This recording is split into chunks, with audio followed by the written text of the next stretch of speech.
Welcome to the Foundry, where leaders are forged daily. I'm your host, George Roberts.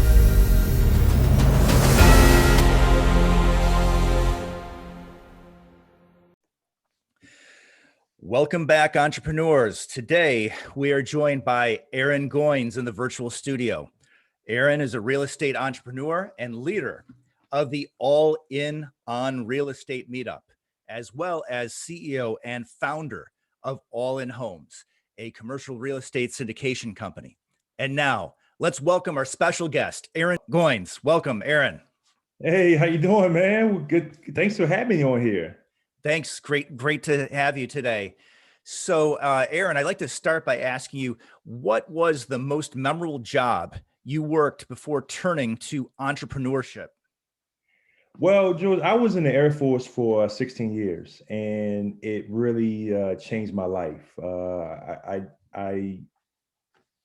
can't tell you. I can go on and on and on about the stories about the Air Force, but it really shaped me, and it really gave me a great perspective on life. And I think going overseas and seeing different cultures have really crafted me a certain type of way. So I would definitely say the Air Force and my time there. This really it gives me a good foundation. Well, thank you for your service, Aharon. Thanks, sir. Could you tell our audience about your real estate holdings? So I'm not that far into real estate. I use my VA loan, and I purchased a duplex, which I'm staying in right now. I'm house hacking, and then also me and a partner of my REIA organization, we have another property that's in another state, and we are rehabbing it to make it basically into like kind of like a frat house where we're going to put students in there. It's a minute or 2 minute walk from campus. I can see the campus from the house, and I'm really excited about that. So, and that's we should start getting students in there this summer. So that's really exciting, and you brought up two themes that are very hot topics in real estate. The first being an out-of-state investor. So, do you have any advice for out-of-state investors? Yes, if you could, I would say look at the property. Go look at the property. Go on Zillow. Ask people that you know who might, if you have boots on the ground, ask them about the neighborhood. And if you could go and look at the property yourself if you had the time. I I was fortunate that this year I went and looked at the property.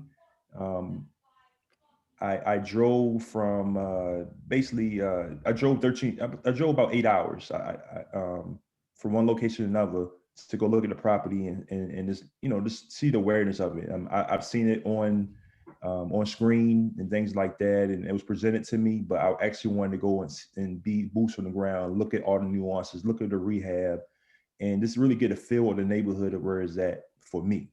So you have time, I would suggest going to it, but leverage your boots on the ground, leverage the people that are there, and get their experience and understand. Ask them questions about the property itself, and ask them questions about the neighborhood because that's going to show the value for you. Absolutely. There's nothing like seeing it for yourself. And then, yeah, student housing. That's the other issue, right? A lot of people, they shy away from that. But I've heard the advice that the students, they always pay. In many cases, the parents that are paying. And so they tend to be reliable tenants and maybe not as likely to destroy the place as you might expect. I mean, we are talking about a frat house. I did watch Animal House. Yeah, that's true, man. I mean, there's horror stories with a lot of with a lot of stuff, but I think you had to, um, vet your tenants. That's number one. And then also your property manager. You got to rely on your property manager. You got to have a property manager that's going to be there that makes itself known, so that the tenants will know who they are. They can call. They can rely on.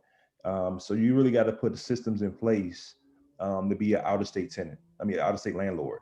And it starts first with having, using all your paperwork good, and then also a great property management company or person that can really be the boots on the ground and the eyes for you. Yeah, that's great. And I'll just share with you a quick story. I am a single family landlord in addition to being multifamily landlord. And we once had a guy who wanted to pay ahead of time for the entire year. And that brought some interesting questions. You definitely have to vet people. So yeah, that screening process, very, very important. Now, oh yeah, go ahead. I'll give you something real quick, man. So I know somebody who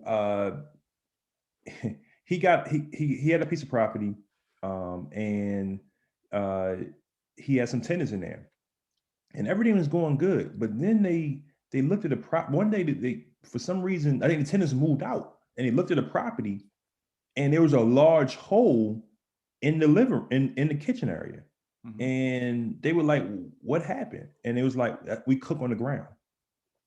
And so so you got to make sure that sometimes you do a little walkthrough, you check on the tenants because that's damage to your property. And if you're not aware of it, I mean that can slide right by, and now you're paying for something that should be liable to the tenant. So I think you had to make some ground rules for your tenants right away. That has to be in your paperwork, and it has to be known to your tenants. It's some things you cannot do. This is their home, but this is actually, but really this is your home, and you got to make sure that you are the authority figure and that it's known between you two what they can and can't do. So it's fascinating. You said an actual hole in the kitchen area. So, and they're cooking on the ground like campfire or what? Yes. Oh my goodness. Yes. Well, that takes the cake. Yeah, I just love landlord stories because, wow. Now, before we went on camera, you mentioned that not a lot of veterans take advantage of VA loans. I thought that was fascinating. Can you tell us why? You know, I heard a stat, talked to a guy who works with the VA, and he said only 12% of all veterans use their VA loan. And I think it starts with first education. For me, this is my slogan. When I was in the military, no one in my circles talked about real estate. We talked about what we call a thrift savings plan, stocks and bonds, and not being in debt. And a lot of times people deploy, you see a lot more Dodge Chargers pickup trucks on the road instead of people buying appreciating value items like real estate. And it's not one of those things where it's talked about, especially to lower level listed people. A lot of times they don't have a good education about finances, and you know you can easily with the VA loan get a purchase of fourplex. You can go up to 4 units. And just imagine you go to different bases in let's say a 10 or 20 year, you can buy a fourplex every base you go to. And just imagine after 20 years and so many deployments, you can have so many fourplexes and can really have some good finances if done right. But it's not talked about. Now in this era, before my era, there's a lot more accessibility. There's a lot more information. There's different agencies like attributed passive income and white feathers and and a guy named Bill Allen. He has some several figure flipping. So there's other organizations out there now, military affiliate that talks about real estate, but still you still have to find it. And I think it's a disservice that not a lot of NCOs talk to their enlisted about that. And a lot more officers know about it, but not a lot of enlisted talk about these things. A lot of people are worried about their VA rating, disability rating, but not talking about the VA loan. So it goes back to education. So that's a beautiful theme, and the way that you're helping to educate your base of supporters to learn more about real estate investing. Can you tell us about your aha moment when you realized, hey, what I'm doing isn't really going to get me retired? I need to go in entrepreneurship, and for me, it's going to be real estate. So at my at my W-2 job after I got out the military. It was one day a coworker came to me and said, you know, you'll be here for another 20 years. And I thought to myself, no, I won't. And that was the moment that really awoke in my entrepreneurial spirit, because I was like, I don't want to be in a rat race for another 20 years. You know, I probably served my country in the military, but I don't want to work for another 20 years. And let me try to find a way to to reduce that window significantly, and also be my own boss, and also at the same time help others. So that's when I start doing different entrepreneur segments, and then I finally got into real estate. Exciting. So, what is the next big step for your enterprise? So for me, I'm trying to get into more commercial multifamily syndication deals.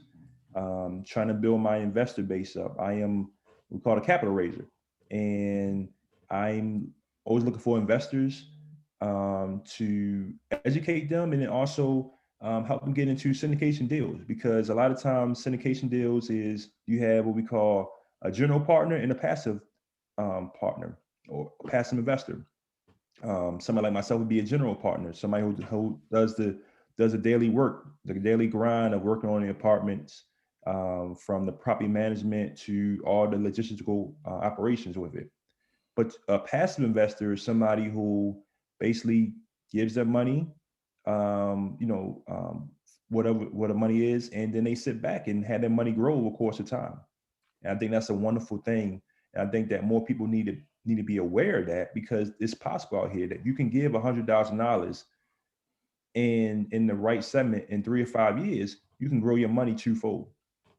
And a lot of times people don't know that. So number one is educating them. You know, tell them about the different strategies and the different benefits of commercial multifamily, like the tax strategies. That is so great to do that.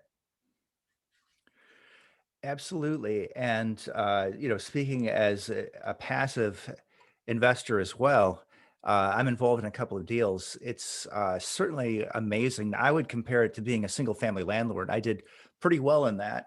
But, what you're able to get from a reasonably decent real estate syndication compared to you going out there and either having to hold the hammer or to supervise the people who do, very often I think you can do better as a passive investor in a larger enterprise than you might, even, as talented as you may be, going in as a single family investor. So I think that's a very powerful story.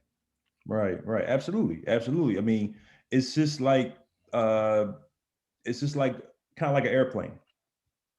You pay for your ticket, and then you sit back and relax, and and we're the vehicle that takes you to the path you want to go to. And the path you want to go to is more income, more financial freedom. So, and that's what a passive investor is. I love that. And I just recently came across, I think it's 10 observations from a pilot. He said, people say they fly, but what they mean is they ride in the airplane. Right. So, Absolutely. anyway, Absolutely. hilarious guy. I wish I could remember the other nine because it was a hilarious list. Yeah, it was something like if you're going to go fly through the open barn doors, it had better be executed perfectly. Well, anyway, uh, I'll leave that to the experts, Aaron. Yeah. Yeah. So, what can you give us some advice that you would give to your younger self? Oh man, wow, that guy was pretty wild. um, I would tell him, first of all, to listen more to the advice that you was given when you first came into the Air Force.